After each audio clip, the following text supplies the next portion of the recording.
Hello everyone, welcome to another Chrome tutorial video. Today I will show you how to automatically translate web pages in Chrome to any language out there possible. So one thing you can do is you can go actually to your settings on Chrome right here, and from your settings you can go to languages right here on the left side.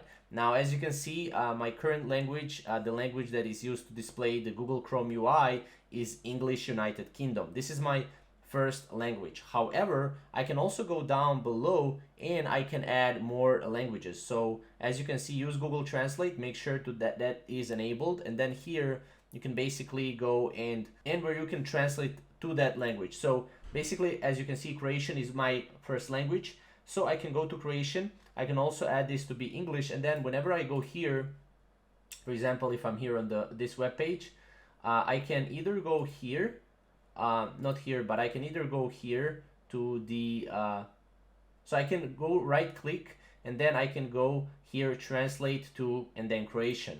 And as you can see right here, we can go and we can translate to Croatian, and as you can see, this is right now translated to Croatian. So this is in a nutshell how to automatically translate web pages in Chrome. It's very fast and very efficient way. So if you have any questions or maybe comments around this, you can comment down below and we will see you in the next video. Thank you guys for watching.